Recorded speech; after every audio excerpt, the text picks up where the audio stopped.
दादा वल्लभ श्री हरिवंश महाराज जी, आपके चरणों में कोटि कोटि प्रणाम। प्रभु जी, संसार में इतनी दरिद्रता और इतने कष्ट क्यों? क्या ये हमारे पिछले कर्मों का फल है या ये हमारे पूरे परिवार को भोगना पड़ेगा? तथा सच्ची शांति कैसे प्राप्त होगी? हमारे कर्म से ही परिणाम आता है।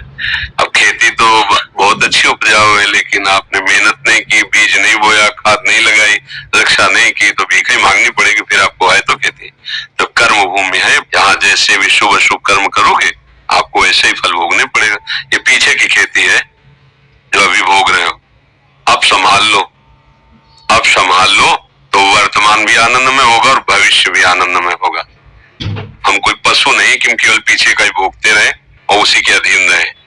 नाम जप करो भगवान का और दूसरों को सुख पहुंचाने की भावना करो, अभी दरिद्रता नष्ट हो जाएगी। पक्का समझ लो। जिसको धन चाहिए, हम तुम्हें आंतरिक बात बता रहे हैं, जो है जितना है उसी से माता पिता भाई बंधु और आए हुए अतिथि और किसी एक बाहरी दुखी जिससे हमारा कोई मतलब नहीं, उसको सुख पहुंचाना शुरू करो। फिर देखो दरिद्रता नष्ट ना हो जाए तो हमें बता देना। किसी एक भूखे को 2 रोटी देना शुरू करो, किसी एक ऐसे दुखी को सहयोग करना शुरू करो, देखो आपकी उन्नति शुरू हो जाएगी। हम कैसा चाहते हैं, किसी एक का छीनने को मिल जाए तो हम सुखी हो जाए, किसी एक को हम दुखी कर दे हम सुखी हो, ये सर्वनाश की बातें हैं, वही हमको भोगना पड़ता है। अगर हम धर्म से चले तो सर्वलोक महेश्वर भगवान, ऐसा नहीं कि वो देख, एक सेकेंड भी कोई ऐसा नहीं है जिसको भगवान नहीं देख रहे हैं। मान लेना, एक सेकेंड भी ऐसा नहीं है कि वो तुम्हें देख नहीं रहे। वो शास्त्र शीर्षा पुरखा शास्त्राक्षा शास्त्रपात, वो अनंत नेत्रों वाला अनंत स्वरूपों में विराजमान है। सही ढंग से चलो, पीछे की बिगड़ी बना लो, आगे का मंगलमय मार्ग हो जाएगा। नाम जप करो, कोई नशा मत करो, जो अर्थ कमाओ, माता पिता परिवार को सेवा, और किसी ऐसे को जिससे बदला लेने का भाव ना हो। जैसे मान लो हमने आपको जल पिलाया तो कभी आप हमको हाथ जोड़ के भी राधे राधे कहेंगे, ऐसी भावना नहीं हो। ऐसे किसी की सेवा करो, किसी पशु, किसी पक्षी, किसी ऐसे व्यक्ति की, वो तुम्हारे लिए इतनी जोर का काम करेगा कि सब व्यवस्थाएं बननी शुरू हो जाएंगी। वो कैसे बनाता है समझ में नहीं आता, और जब कर्म बिगड़ जाते हैं तो कैसे बिगड़ता संभाल भी नहीं पाते। इसलिए उसको रिझा लो, सारी बात बन जाएगी। भाई वो वृद्ध कोई ऐसा भूखा प्यासा बीमार पड़ा हो, इन बातों पे लोग ध्यान नहीं देते। कोई पशु ही है, सेवा का अवसर मिला है, तन मन धन से कर दो से, उसका परिणाम जो आएगा। हाँ, एक बार हम वाराणसी में घाटों में रहते थे, तो वर्षा होने लगी तो भाग के हम ऐसे छतरियां होती उन पे बैठ, तो देखा एक आदमी ऐसे पड़ा था और वहीं से जल प्रवाह ऐसे जाना था। वर्षा शुरू हुई, उनका ये मुर्दा है या जिंदा? उनका बाबा ये जिंदा है। उनका तो अभी बह जाएगा और गंगा की धारा में चला जाएगा। अरे बोले बाबा ये काशी, हमका नहीं ऐसा कैसे, तो उठ क्यों नहीं रहा? बोले उठ उसको गलित कुष्ठ है, वो रगड़ रगड़ के चल पाता है। तो हम कहा वर्षा हो रही, भागे वहां से। अरे बोले वह काहे को, या तो ऐसे हम भाग के गए, मवाद ऐसे गंदा ऐसे सब घाट में पड़े। उस समय नवयुवक अवस्था थी, शरीर में ब्रह्मचर्य का पावर था, ऐसे टागा और सीढ़ी चढ़ते हुए ऊपर ले गए। तो ऊपर एक बारंडा टाइप बना था, तो वहां के जो लोग थे मना गए इसको क्यों अंदर लाए ऐसे? उनका 1 मिनट में तुम्हारी भी स्थिति ऐसी हो सकती है, ऐसा नहीं कहना चाहिए। आप बिल्कुल सावधान, इसको हटाइएगा। जब उसको लेटाया ना तो जो हमारा आंख खोला, फिर जब लेटाया उसको, तो जो देखा आपको क्या बताए, ऐसा प्यार भरी दृष्टि से जब देखा तो ऐसे ऐसे उनको। अब हमारे पास तो किंचन कुछ ना सुविधा है, न पैसा है, न भोजन है। घाट में रहते थे, जो महादेव जी दे देते थे उससे में रात दिन अपने भजन मार्ग, किसी आश्रम में नहीं जाना, किसी से मांगना नहीं, ऐसा एकांत। पर उनकी जो दृष्टि मिली, तो ये जो आज आप लोग सुन रहे हैं, जो आज आप लोग अनुभव कर रहे हैं, ये केवल इन्हीं महापुरुषों की कृपा से है। साधना तो क्या है, जैसा बना वैसा, वो क्या कृपा में बहुत बड़ी ताकत। तो ये जो हमारे दुख हैं, विपत्तियां हैं, ये सब नष्ट हो जाएंगे यदि हम ये दृष्टि रखने लगे कि कभी मुझे सेवा का अवसर मिले। जो असहाय हैं, जो असमर्थ हैं, ऐसे मान लो पशु है, वो क्या कहाँ दवाई मांगेगा, कहाँ इंजेक्शन, और उसका पैर टूट गया है, उसको ले जाए जहाँ पशु अस्पताल, उसको दवाई करवाएं, उसको जब तक थोड़ा ठीक ना हो जाए तो उसको खान पान की भगवान रीत जाएंगे। सच्ची मानिए, पर ये बातें सबकी समझ में नहीं आएगी। अगर ऐसे भाव से चलो तो पूर्व का जो अशुभ कर्म है वो नष्ट हो जाएगा। वो अशुभ कर्म ही हमें दुख देता है, अशुभ कर्म ही दुख देता है। ये जो हमें भुलावे में डाला जाता है ना कि हम ये कर देंगे तुम्हारा दुख दूर हो जाएगा, बिल्कुल नहीं। ये हम मतलब बिल्कुल अनुभव की बात कहते हैं। इस भुलावे में कभी न फंसो, बिल्कुल इन बातों, अपने कर्म को शुद्ध भाव से करो, किसी से आशीर्वाद मांगने की जरूरत नहीं है। भगवान सबके है, जैसे हमारे हैं ना वैसे तुम्हारे हैं।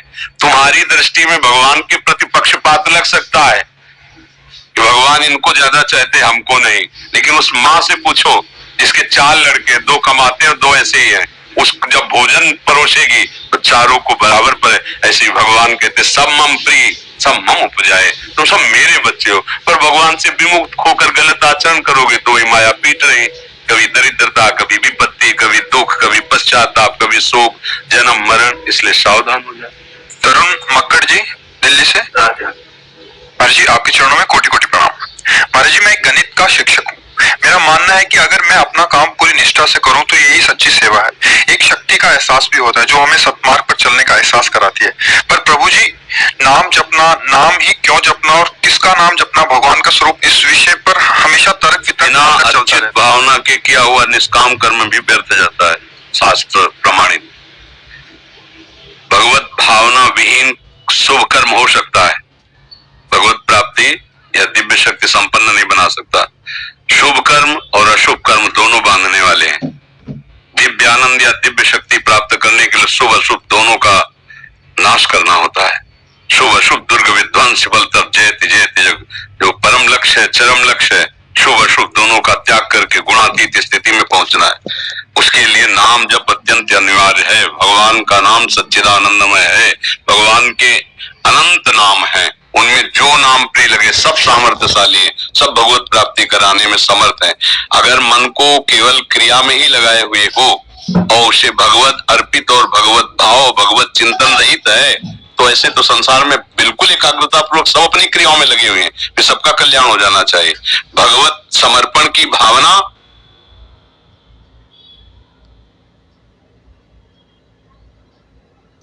और भगवत चिंतन युक्त वो हो जाता है कर्म योग। कर्म बांधने वाला होता है और कर्म योग मोक्ष प्रदान करने वाला होता है। चाहे गणित पढ़ाओ, चाहे संस्कृत पढ़ाओ, चाहे किसानी करो, चाहे व्यापार करो, चाहे युद्ध करो, चाहे रक्षा करो, लेकिन वो भगवत प्रीत्यर्थ होना चाहिए और भगवत स्मरण सहित होना चाहिए, अच्युत भावना से युक्त होना चाहिए। किसी की भी सेवा करो भगवत भाव करके करो, निश्चित कल्याण हो जाएगा। भगवान नाम जपना अत्यंत अनिवार्य है। वारी मथे घृत होए बरु सिकता ते बरु तेल, बिनु हरि भजन न भवतरी या सिद्धांत पेल। क्योंकि तुम्हारा ये पहला जन्म नहीं है, तुम्हारे अनंत जन्मों के अशुभ कर्म जमा है। इस समय जो हिसाब आएगा तुम्हारी धज्जियां उड़ा देगा। तुम्हारा ये कर्म गणित पढ़ाना इतना समर्थ नहीं उन कर्मों को मिटा सके, लेकिन यही कर्म भगवान को समर्पित करके नाम जपो कर, तो ये नाम जब तुम्हारा पूर्व जन्म के अनंत संस्कारों को नष्ट कर देगा। नाम संकीर्तनम यस्य सर्व पाप प्रणाशनम, समस्त पापों का नाश करने वाला है। महापुरुषों ने जो कहा है उस बात को स्वीकार करना है। इस युग में नाम ही केवल है। कृतयुगे ध्यायते विष्णु तेतायाम यजते मकई, द्वापरे परिचर्यायाम कलौ तद्धर कीर्तनात्, हरिर्नामयु हरिर्नामयु हरिर्नामयु केवलम। केवल हरि का नाम ही तुम्हारा मंगल कर सकता है। आ ब्रह्म स्तंभ पर्यंतम सर्वम मायाम मयम जगत सत्यम सत्यम पुनः सत्यम हरिर्नामयु केवलम। हरि गोविंद कृष्ण राम शिव जो नाम प्रिय लगे खूब उसका स्मरण करते हुए और हर कार्य को भगवान की सेवा से ही विद्यार्थी रूप में भगवान आए हैं। गणित पढ़ाने रूपी मुझे सेवा दी है। भगवान सबके हृदय में बैठे उनको मानसिक प्रणाम किया और फिर नजर टाइट करके जैसे गुरु शिष्य को शिक्षा देता है, ये सेवा हमारी होगी और वो सेवा भगवान को समर्पित हो। इससे हमारे भगवान प्रसन्न होकर हमारी उत्तम बुद्धि दें, हमारे हृदय को शांति दें, निष्कामता दें और मैं भगवान के धाम में जाकर उनके नित्य समीप रहूं, उनके प्रेम में मगन रहूं या मोक्ष हो जाए। जीवन का परम लाभ यही है। यदि हम भगवान नाम जप नहीं करते, भगवत चिंतन नहीं करते, तो विषय चिंतन होगा, विषय चिंतन होगा तो विषय क्रियाएं होंगी, विषय क्रियाएं होंगी तो दुर्गति को प्राप्त हो जाएंगे। अत्यंत आवश्यक है। भजन में विनिश्चितम बदामिति नान्यथा वचांस में हरिम भजन्ति ये नरा। अत्यंत आवश्यक, अत्यंत आवश्यक। हमारे कर्मों से हमारी कौन रक्षा करेगा? हमारी बुद्धि को कौन सतमार्ग में लगाएगा? सत क्या है ये हमारी समझ में आ जाए ना। अब ये सत थोड़ी जान गए हो, तो गणित लगाना अलग बात है, और ये गणित है जो त्रिगुणातीत है, जहां तुम्हारी बुद्धि पहुंचती, ना मन पहुंचता है, ना चित्त पहुंचता है, ना अहंकार पहुंचता है। तुम्हारी बुद्धि जितनी रची गई है वो ब्रह्मा जी ने खोपड़ी में थोड़ी थोड़ी बूंद बूंद भर डाली है, और जो ब्रह्मा की भी बुद्धि काम ना करे वो है भगवदानंद। जहां ब्रह्मा की भी बुद्धि कांप जाए वो है भगवदानंद। इसलिए हमको अत्यंत आवश्यक है, हमें एक ऐसा मित्र चाहिए जो हर समय हमारी रक्षा करके हमें सतमार्ग में चला सके। वो केवल नाम है, नाम जो नामी से भी बड़ा है, जो नामी को अधीन करा देता है और हमारी रात दिन पहरा देता है। नाम पहारू दिवस निशि, रात दिन हमारी रक्षा करता है। राधा राधा कृष्ण कृष्ण राम राम, जो नाम तुम्हें प्रिय लगे खूब जपो। हमारे प्रभु के हर नाम में अपार सामर्थ्य विराजमान है। और जब के देखो, अभी तक जीवन ऐसे गणित में बिताया, अब थोड़ा इस गणित में आओ, फिर देखो क्या आता है। प्लस ही प्लस आएगा, प्लस ही प्लस, जीवन प्लस ही प्लस, माइनस नहीं हो सकता। दिन दिन बढ़े प्रताप शुक्ल पक्ष, जैसे चंद्र कला रे मन भजिए नंद लला। जैसे चंद्रमा शुक्ल पक्ष में बढ़ता ही चला जाता है, पर इसमें कभी पूर्णिमा नहीं होती, क्योंकि यथा अनंत आनंद है कि इतना ही आनंद है ऐसा इसमें नहीं। ऐसे जो भजन करता है उसका आनंद प्रतिपल बढ़ता ही चला जाता है। ग्रह कानन में रहो कहूं भी पकड़े ना ही पला, रे मन भजिए नंद लला। कोई ऐसा पैदा नहीं हुआ कि पल्लू पकड़ ले तुम्हारा, तुम्हें अपमानित करने के लिए कोई पल्लू पकड़ ले, सब पैदा नहीं हुआ। यदि भगवान की भक्ति और सच्चे मार्ग में लगे हो, और अगर भाई पूर्व का पाप या वर्तमान का है, तो घुटने टेकना पड़ेगा, कोई भी हो। जो कर्म तुम्हें परास्त कर देगा, इतना भजन करो कि तुम कर्म को परास्त कर दो। तुम कोई पशु थोड़ी हो कि केवल कर्म भोग भोगोगे। तुम ऐसे महान शरीर को प्राप्त करो कि तुम भगवान बन सकते हो, भगवान बन सकते हो। जो भगवान में तन्मय हो गए, सारूप्य मोक्ष को प्राप्त हो गए, तो भगवान बन गए।